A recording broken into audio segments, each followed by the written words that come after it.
Mari kita satu dalam doa. Bapa kami dalam kerajaan surga, sebelum kami mendengarkan akan firman-Mu, biarlah Engkau sendiri yang menguduskan dan mengampuni segala dosa dan kesalahan kami, sehingga kami boleh layak di hadapan hadirat-Mu. Tuhan, kami mengucap syukur kalau kami sudah memperingati kenaikan-Mu ke dalam kerajaan surga.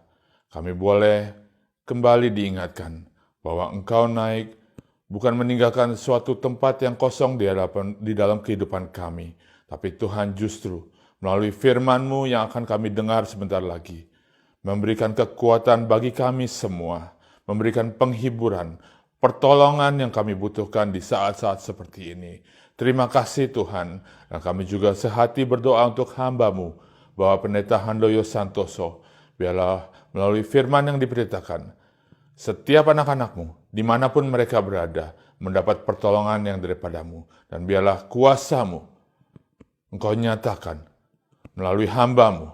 Dalam setiap pelayanannya, kami mendapat kekuatan yang baru, penghiburan yang daripada-Mu. Dan kami terima firman-Mu pada malam hari ini, hanya di dalam nama Tuhan Yesus Kristus. Haleluya. Amin. Saudara-saudara yang kekasih dalam Tuhan, jemaat gereja Kemah Tabernakel dimanapun saudara berada, kita hari ini beribadah dalam ibadah yang khusus. Banyak yang bertanya, Pak, apakah ini ibadah doa 10 hari yang dilaksanakan secara online? Saya katakan doa 10 hari ibadahnya kita tunda sampai situasi memungkinkan. Tetapi hari ini kita akan isi waktu di mana kita biasa beribadah setelah kita memperingati hari kenaikan Tuhan, kita masuk dalam doa 10 hari, kita isi waktu kita ini selama 10 malam untuk sama-sama menyiapkan diri saat waktunya tiba nanti, saatnya memungkinkan kita beribadah bersama-sama untuk melaksanakan doa 10 hari. Kita benar-benar siap. Selama 10 malam hari ini kita akan bahas firman Tuhan, semakin mengenal pribadi Roh Kudus, semakin mengenal karya Roh Kudus, dan semakin mengenal bagaimana kita menerima Roh Kudus itu. Sehingga kita benar-benar disiapkan dan didewasakan di dalam firman Tuhan. Kita akan awali firman Tuhan. Kita buka dalam Lukas 11. Lukas 11 ayat 11 sampai 13. Lukas 11 ayat 11 sampai 13. Bapa manakah di antara kamu jika anaknya minta ikan daripadanya akan memberikan ular kepada anaknya itu ganti ikan? Atau jika ia minta telur, akan memberikan kepadanya kalajengking. Jadi jika kamu yang jahat tahu memberi pemberian yang baik kepada anak-anakmu, apalagi Bapamu yang di sorga, Ia akan memberikan Roh Kudus kepada mereka yang meminta kepadanya.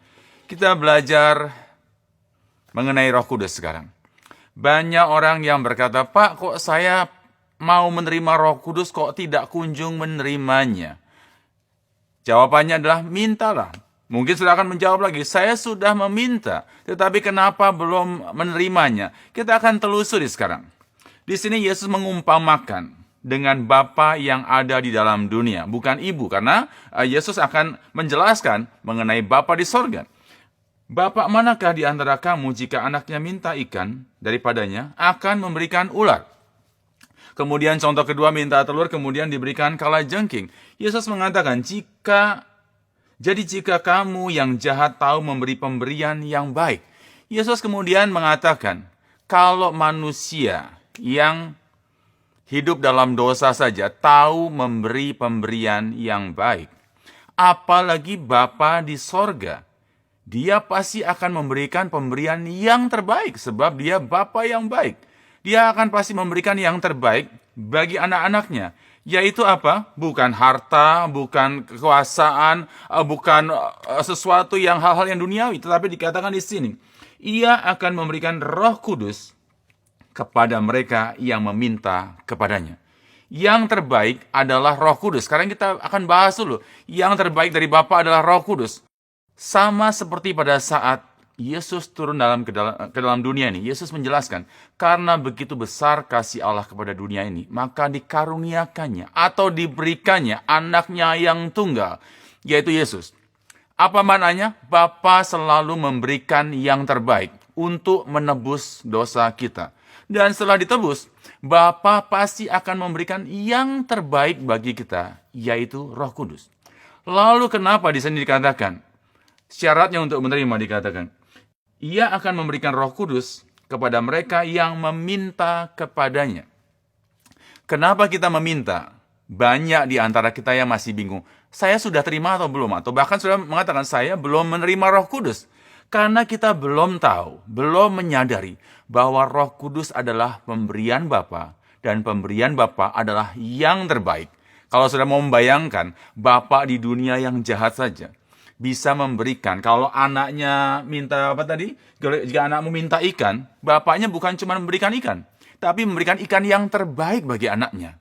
Anaknya minta telur, nggak akan dikasih kalajengking. Tapi juga nggak akan cuma dikasih telur, tapi diberikan telur yang terbaik. Apalagi Bapa yang di sorga, Dia pasti akan memberikan kita Roh Kudus, yaitu yang terbaik.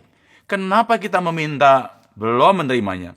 Karena kita belum menyadari yang terbaik dari Roh Kudus itu apa. Mungkin saudara bahkan bilang, lebih baik terima uang daripada terima Roh Kudus. Ada yang bilang, lebih baik terima mujizat kesembuhan daripada terima Roh Kudus. Nah, di sini salahnya. Kita meminta tidak akan mendapatkan karena kita tidak menyadari apa yang kita minta adalah yang terbaik yang dari Bapa. Nah, kalau kita semakin mengenal siapa Roh Kudus, apa karya Roh Kudus, mintanya beda. Mintanya akan bersungguh-sungguh dan Bapa akan memberikan yang terbaik. Sebab Yesus juga dikaruniakan untuk menebus dosa. Tapi nggak semua orang menerima penebusan kalau tidak menyadari bahwa jalan yang terbaik dan jalan satu-satunya untuk menerima penebusan dari dosa adalah Yesus. Kalau kita kenal Roh Kudus, saat ini kita mengenal Dia, mengenal pribadinya, maka kita akan meminta dengan cara yang berbeda, yaitu bersungguh-sungguh.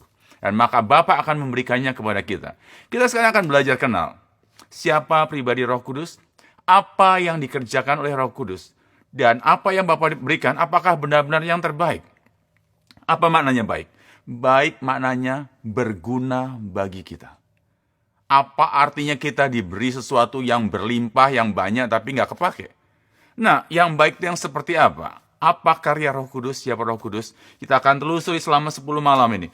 Kita baca dalam Yohanes 14 ayat 26. Yesus menjelaskan. Yohanes 14 ayat yang ke-26.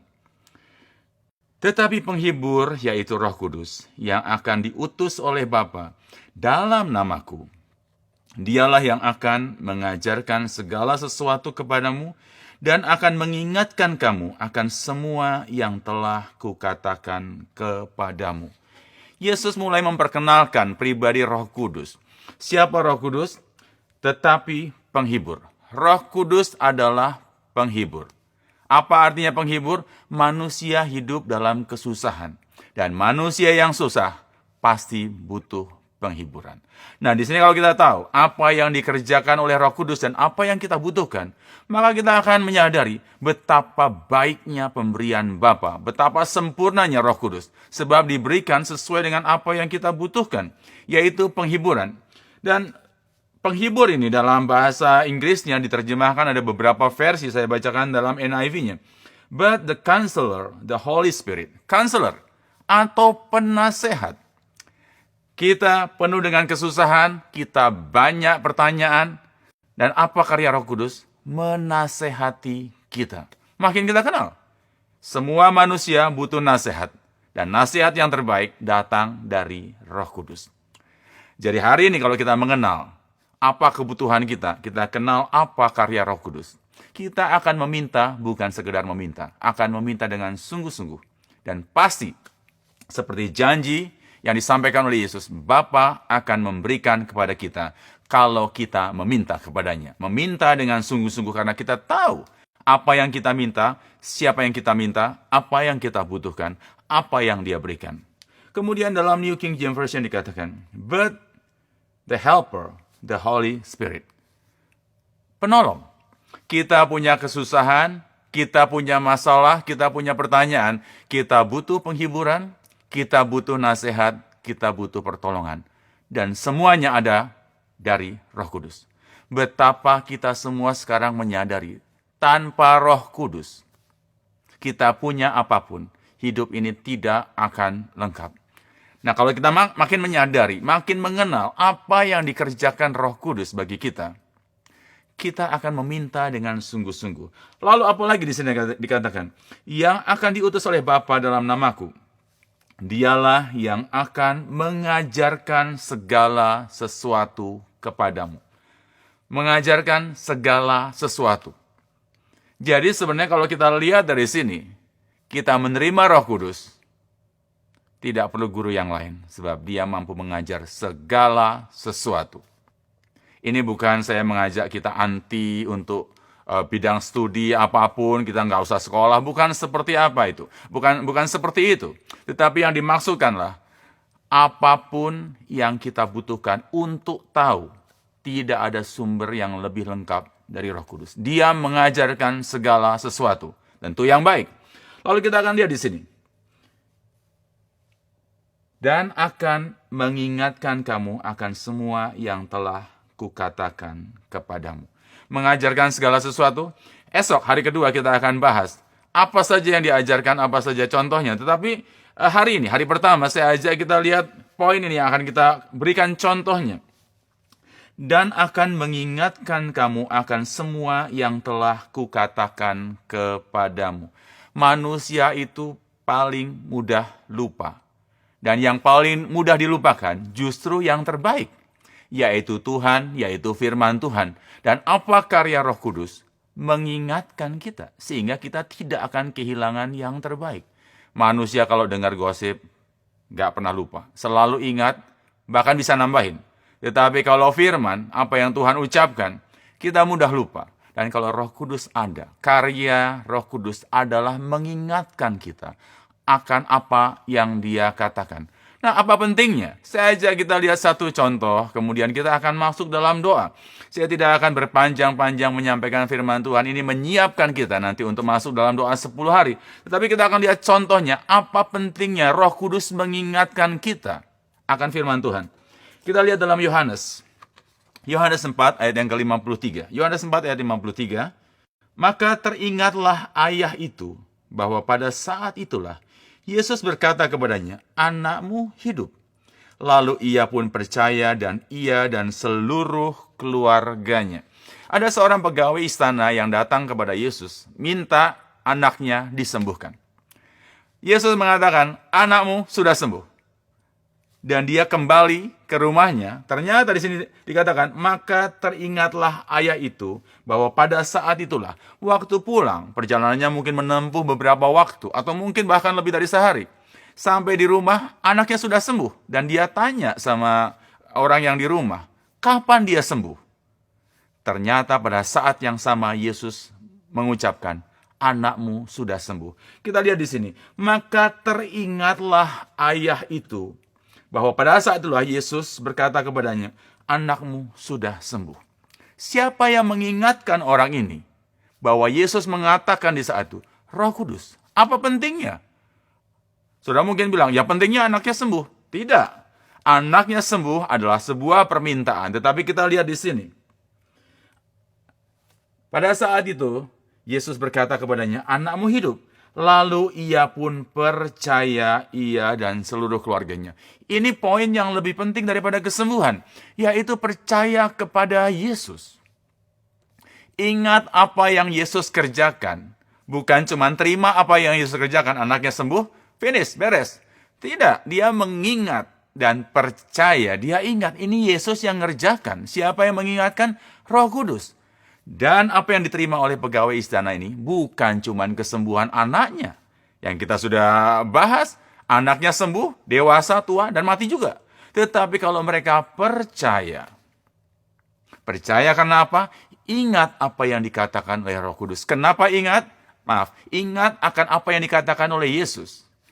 Bagaimana bisa ingat? Karena Roh Kudus mengingatkan. Maka yang diterima bukan sekedar kesembuhan atau kekayaan atau keberhasilan, tapi percaya kepada Dia. Dan percaya artinya beriman kepadanya. Dan beriman kepadanya artinya kita memiliki sorga.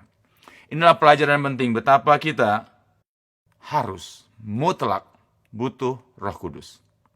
Dan kalau kita tahu ini, menghadapi nanti kalau kita bahas Apa itu kita butuh penghiburan, apa itu kita butuh nasihat, kenapa kita butuh penolong, kenapa kita butuh Roh Kudus untuk mengajar kita segala sesuatu. Kita akan telusuri hari lepas hari selama 10 hari. Dan saya yakin, kalau sudah memahami apa karya Roh Kudus, kita bukan sekedar pengen punya Roh Kudus, tanpa tahu untuk apa, tanpa tahu kerjanya, sehingga mintanya juga minta asal-asalan, andai kata terima, juga ditaruh di tempat yang asal-asalan. Tapi kalau kita tahu siapa Roh Kudus, apa karyanya, kita akan menyadari, tanpa Roh Kudus, hidup kita tidak akan bisa berjalan sesuai dengan apa yang kita harapkan. Tetapi dengan Roh Kudus, apa yang tidak mampu akan menjadi mampu. Apa yang tidak mungkin akan menjadi mungkin. Apa yang rusak bisa diperbaiki. Bahkan apa yang kita sudah lupa bisa diingatkan oleh Dia. Dan dampaknya diingatkan. Seperti dalam Yohanes 4 tadi. Bukan cuma terima kesembuhan. Dan bukan cuma pegawai istana ini, tetapi seluruh keluarganya punya sorga. Karena seluruh keluarganya menjadi percaya. Kenapa mereka percaya? Diingatkan oleh Roh Kudus. Apa yang Yesus katakan, apa yang Yesus kerjakan. Kalau hari ini kita menyadari apa karya Roh Kudus, saat kita berdoa nanti, saudara meminta dengan cara yang berbeda, dengan sepenuh hati, dan Bapa akan mengaruniakannya. Maka saat kita melangkah dalam kehidupan ini, setelah kita menerima Roh Kudus, akan sangat berbeda. Hal-hal yang tidak kita ingat lagi, yang harus kita kerjakan, yang harus kita waspadai, semuanya Roh Kudus mengingatkan. Apa yang Tuhan janjikan yang sudah kita lupakan, diingatkan kembali. Sehingga kita berharap kembali kepadanya. Karena mengingat apa yang Tuhan janjikan. Kalau kita tahu seperti ini, saya ajak kita sama-sama berdoa dan meminta sungguh-sungguh kepada Dia agar Roh Kudus turun di tengah-tengah kita. Saya belum mampu atau punya kesempatan menjamah saudara satu persatu dalam penumpangan tangan untuk menerima Roh Kudus. Tetapi kembali dalam Lukas tadi, Roh Kudus akan memberikan Roh Kudus kepada mereka yang meminta kepadanya. Ini kesempatan bagi kita untuk meminta langsung kepada Bapa agar Roh Kudus dicurahkan. Dan kalau kita menerimanya, kehidupan kita akan berbeda. Sama seperti pegawai istana ini. Bukan cuma menikmati kesembuhan anaknya, tapi menikmati punya sorga, punya keselamatan. Amin. Tuhan Yesus memberkati kita. Saya ajak kita berdoa bersama-sama. Kalau memungkinkan saudara di rumah saudara atau di tempat saudara masing-masing berlutut di tempat saudara. Pakai kesempatan untuk berlutut di hadapan Tuhan. Kalau kita menyadari apa karya Roh Kudus, siapa pribadi Roh Kudus, saat ini, saat sudah berlutut di hadapan Tuhan, saudara akan meminta dengan sungguh-sungguh. Dan saat kita meminta kepada Dia, apa yang Yesus katakan tidak akan Bapa ingkari. Roh Kudus akan dicurahkan kepada kita masing-masing pribadi. Dan saat Roh Kudus hadir dalam kehidupan saudara, Dia akan menghiburkan kita. Dia akan menasihati kita. Dia akan menguatkan kita. Dia akan mengajar kita segala sesuatu. Dia akan menolong kita. Dan Dia mengingatkan semua janji-janji Tuhan. Sehingga kita akan mampu berdoa. Bukan dengan permintaan yang tanpa landasan. Tapi karena kita mengingat janji Tuhan. Ambil waktu saat ini. Berseru kepada Tuhan. Bapa di sorga, curahkan Roh Kudus-Mu bagi setiap anak-anak-Mu. Bapa di sorga, hadirlah dalam kehidupan kami. Katakan itu dalam diri saudara masing-masing terhadap Dia. Seperti yang Yesus katakan, pasti Bapa akan memberikannya. Bapa kami dalam kerajaan sorga, terima kasih untuk saat yang indah nih Tuhan. Kami terbatas oleh karena situasi. Tapi untuk berseru kepadamu, tidak pernah ada yang bisa membatasi kami. Seperti yang Engkau katakan, saat kami meminta kepadamu, Engkau akan memberikan yang terbaik, yaitu Roh Kudus. Saat ini kami meminta kepadamu Tuhan, tanpa Roh Kudus, kami tidak akan mampu meneruskan perjalanan kehidupan kami. Kami butuh banyak diajar. Kami butuh banyak tahu, dan Engkau adalah guru yang terbaik, Tuhan. Kami perlu banyak dihibur menghadap banyak kesusahan dalam kehidupan kami. Engkaulah penghibur yang bukan hanya menghibur dengan palsu, tapi penghiburan-Mu adalah nyata. Kami butuh nasihat, dan kami butuh pertolongan. Curahkan segala sesuatu itu lewat Roh Kudus-Mu ya Tuhan. Setiap anak-anak-Mu yang saat ini berseru kepadamu, tidak akan Kau biarkan. Mereka semua menikmati curahan Roh Kudus. Kedamaian yang dari sorga itu memenuhi kehidupan mereka. Seperti pegawai istana. Di saat mereka mengingat apa yang Kau katakan dan Kau kerjakan. Mereka bukan sekedar menikmati mujizat kesembuhan, tapi mereka menikmati kedamaian sorgawi.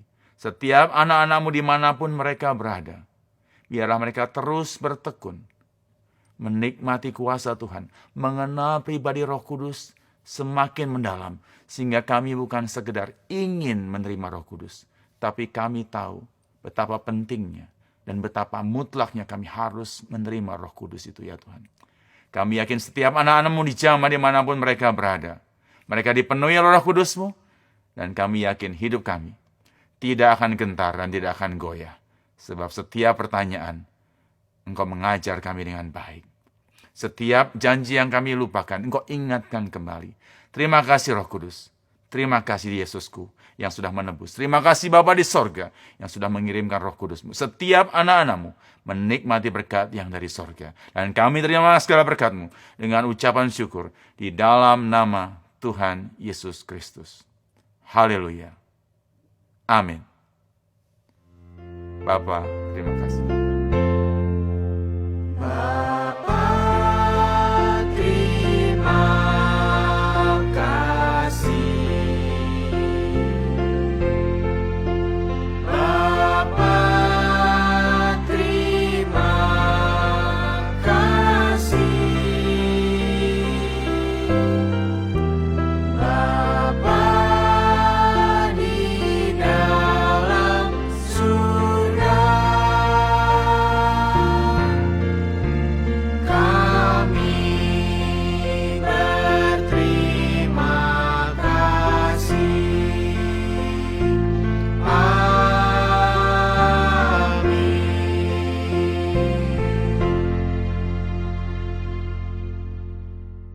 Esok, jam yang sama, jam 19, hari kedua, kita akan kembali terima firman Tuhan dan kita akan teruskan apa-apa saja yang diajarkan oleh Roh Kudus, sebab Dia mengajarkan segala sesuatu.